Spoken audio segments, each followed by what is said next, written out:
Bonjour à toutes et à tous, bienvenue à Libre Ensemble, votre rendez-vous de la laïcité au sein du magazine En quête de sens. La laïcité n'est pas en glaive, mais en bouclier. C'est ce que nous dit Caroline Fourest dans son dernier livre, Génie de la laïcité. Un livre où la journaliste et écrivain française retrace le contexte de l'adoption de la loi de 1905 en France sur la laïcité, une loi qu'il ne faut pas toucher, selon elle. Rencontre. On accuse la laïcité de violer la liberté religieuse, de faire monter l'islamophobie et même d'encourager la radicalisation djihadiste. Mais soyons sérieux. La laïcité n'a tué personne et nous protège tous. Les croyants, comme les déistes ou les athées, c'est l'une des utopies les plus généreuses, les plus fraternelles et les plus brillantes imaginées ces derniers siècles. Pourquoi l'assiéger au moment où des fanatiques, ses ennemis de toujours, la désignent comme cible ? Alors, Caroline Fourest, bonjour. Bonjour. Vous venez de publier aux éditions Grasset un livre qui s'appelle Génie de la laïcité. On a un peu l'impression qu'en France, tous les philosophes, tous les intellectuels aujourd'hui sortent un livre sur la laïcité. Alors, comment expliquer que tout à coup, il y a un regain d'intérêt pour la laïcité et il y a un débat aussi virulent d'ailleurs en France là-dessus? Ça, c'est facile à expliquer. Si vous voulez, quand on vit dans un continent comme l'Europe qui retient son souffle entre deux attentats et qui est disloqué sous la menace conjointe des radicalismes religieux et de l'extrême droite, c'est normal qu'on cherche à se poser la question de quelle philosophie publique peut nous permettre de s'en sortir le mieux et par le haut. Or, dans cette situation, il n'y a que trois voies. Il n'y a que la voie du renoncement, de la capitulation, de l'angélisme, et à ce moment-là, ce seront les radicaux de tous bords qui vont l'emporter. Soit il y a le repli, au contraire, identitaire, revanchard, xénophobe, et à ce moment-là, on aura troqué un risque intégriste contre un projet extrémiste, et au milieu, il n'y a qu'un idéal qui nous permet peut-être de s'en sortir par le haut, c'est la laïcité. Donc c'est ceux qui ont à cœur de s'en sortir le mieux possible réfléchissent beaucoup sur la laïcité, forcément. Et vous, ce que vous faites effectivement dans ce livre, c'est aussi revenir à l'origine, en tout cas à la loi de 1905 sur la laïcité en France. Pour vous, c'était important de revenir à cette base, à une époque où certains politiques en France envisagent de retravailler, d'actualiser un peu la laïcité et cette loi en particulier? Oui, parce qu'on assiste à beaucoup de travestissements, de manipulations, de défiguration de ce que c'est que l'idéal laïque. Il y a beaucoup de gens qui emploient ce terme à tort et à travers, sans bien connaître son histoire. Il y a des gens qui voudraient l'utiliser comme un glaive vengeur qui n'interdirait qu'à une seule religion de se manifester dans l'espace public, mais par contre tolère absolument la domination culturelle, par exemple au nom du christianisme, alors que la laïcité, c'est un vrai équilibre. C'est vraiment un régime qui permet à ceux qui croient et qui ne croient pas de vivre ensemble, pas par le petit dénominateur commun, vraiment en préservant la liberté, y compris la liberté de blasphémer, en préservant surtout ce qui est au cœur de la laïcité, c'est vraiment le culte de l'égalité et de l'émancipation.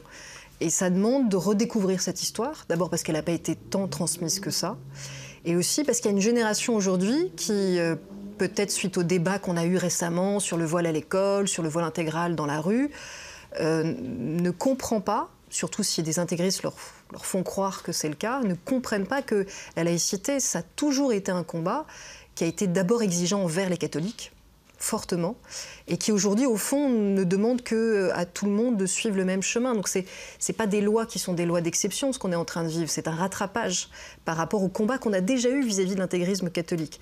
Donc il faut rattraper cette histoire et la connaître pour bien, à la fois ne pas en dévier, ne pas aller dans l'excès, et en même temps comprendre que c'est un vrai acte d'égalité. S'il n'existe pas de modèle français de la laïcité au sens d'un régime ou d'un dogme cohérent et figé, il existe bien une façon assez unique de vivre la laïcité en France. Un équilibre rare, presque unique au monde, arraché aux forces de l'intransigeance religieuse dans le sang et les larmes par des siècles de combats. Ce modèle est aujourd'hui pris entre deux feux, le fanatisme et le racisme, car il s'oppose aux deux. Et certains voudraient l'abattre parce qu'il est cerné. Ce livre propose au contraire de le défendre comme une espèce en danger. Alors, vous parliez de glaive, et donc je reviens effectivement là-dessus, parce que ce que vous dites, c'est effectivement la laïcité n'est pas en glaive, mais en bouclier. Qu'est-ce que vous voulez dire exactement par ce terme de bouclier ? Parce que je pense qu'il y a une tentation aujourd'hui qui est d'utiliser la laïcité comme une façon de régler tous nos problèmes par l'interdit. C'est plus vrai en France objectivement qu'en Belgique, mais en France, on a tendance à avoir un débat public qui tourne à l'idée qu'interdire le voile partout va régler le problème de l'intégrisme. C'est faux, parfois même ça va peut-être encore l'aider à le ressusciter. À l'inverse, on a des gens qui ne voudraient absolument jamais penser à ces questions, les éviter, ne pas réfléchir par exemple au rôle particulier de l'école publique dans le fait de renforcer la citoyenneté, de renforcer l'attachement à la laïcité. Au milieu, je pense que cette laïcité, c'est un vrai bouclier qui nous protège de l'intégrisme, qui sépare le bon grain de l'ivraie, qui sépare le spirituel et le religieux de sa manipulation politique liberticide qu'est l'intégrisme. Et donc c'est un bouclier qui en fait protège tout le monde, les croyants, les non-croyants, en particulier ceux qui sont victimes de l'intégrisme dans certains quartiers. C'est pour ça qu'il faut qu'on le défende ensemble. Vous parlez de l'école, vous en parlez aussi dans le livre en disant que pour vous, il faut vraiment plaider pour une véritable politique laïque qui va passer notamment par l'école. Alors concrètement, ça veut dire quoi, cette véritable politique laïque ? C'est vrai que depuis probablement les années 60, et la France et la Belgique, on a plutôt fabriqué de la confessionnalisation et de la communautarisation que de la citoyenneté, en laissant filer les moyens de l'école publique, en laissant filer le fait qu'on fait des cours de religion à l'école publique et qu'on sépare les enfants finalement en fonction de la religion de leurs parents. S'il y a une priorité aujourd'hui, s'il devrait y avoir une seule priorité de nos politiques, s'ils étaient sincèrement dans l'idée d'essayer de renforcer les antidotes vis-à-vis de l'intégrisme, ce serait au contraire de dire on va mettre le paquet sur notre école commune pour faire en sorte qu'elle fabrique des citoyens, qu'elle fabrique du liant, du commun. Et donc forcément, ça passe par une éducation à la laïcité pour tout le monde, pas simplement pour ceux qui ne vont pas au cours de religion. En figure aussi peut-être avec le clientélisme religieux, comme vous l'appelez, des politiques, des mairies, qui pour vous vont vraiment là-dedans et s'engouffrent là-dedans ? Je pense que les habitants de Molenbeek sont bien placés pour savoir que le clientélisme religieux et le clientélisme vis-à-vis des plus violents et des plus communautaristes des religieux a coûté trop cher à ce continent. Et quand je dis les ennemis de la laïcité, ils sont moins ils sont moins dans les quartiers populaires que chez les élus locaux qui facilitent et qui soufflent sur ce mauvais vent pour des raisons électorales. Ils sont aussi parfois à l'université quand des intellectuels accompagnent tous ces renoncements de mots savants. Je pense qu'une des grandes prises de conscience, et ça c'est notre responsabilité citoyenne, c'est d'arrêter de voter pour des élus locaux qui flattent le pire, qui facilitent la violence, la domination, le repli identitaire et communautaire, parce qu'on sait bien que c'est des bombes à retardement et que les bombes, elles ont commencé à exploser. Donc maintenant, qu'est-ce qu'on fait ? On continue à les regarder exploser ou est-ce qu'on arrête, en fait, de les nourrir ? Et surtout, peut-être aussi, en tout cas c'est ce que vous développez dans le livre, ne pas s'inspirer du modèle anglo-saxon, du modèle américain, parce que vous faites vraiment une comparaison entre le modèle français et le modèle anglo-saxon. On a l'impression que vous êtes en colère contre ce modèle qui a été très dur ou très injuste après les attentats de Charlie Hebdo. Et donc pour vous, il ne faut surtout pas s'inspirer de ça.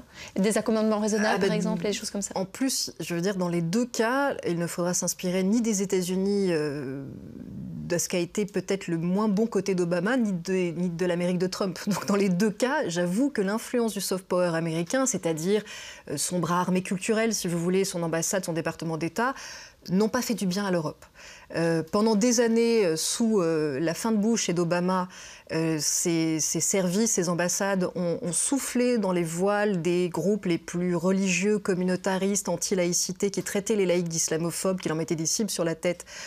Tout simplement parce que les États-Unis ont une histoire très différente vis-à-vis de la laïcité, parce qu'ils sont persuadés que la laïcité telle qu'on la vit en France porte atteinte à la liberté religieuse et même raciste et islamophobe. C'est leur vision des choses.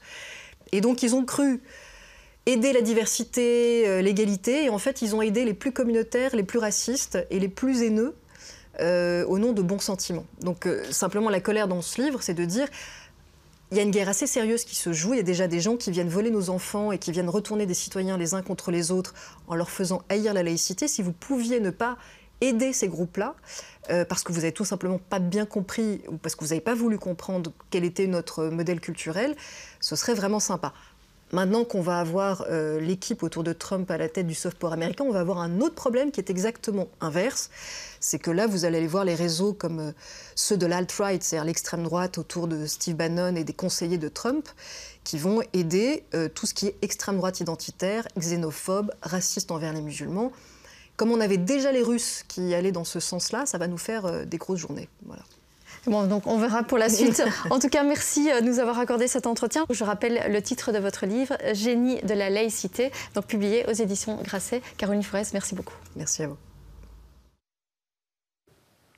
Si vous souhaitez revoir cet entretien réalisé par le Centre laïque de l'audiovisuel ou connaître par exemple la date de l'entretien radio que Caroline Fourest nous a également accordé, rendez-vous sur notre site internet www.libreensemble.be. Merci de nous avoir suivis et à très bientôt pour un nouveau numéro de Libre Ensemble, votre rendez-vous de la laïcité.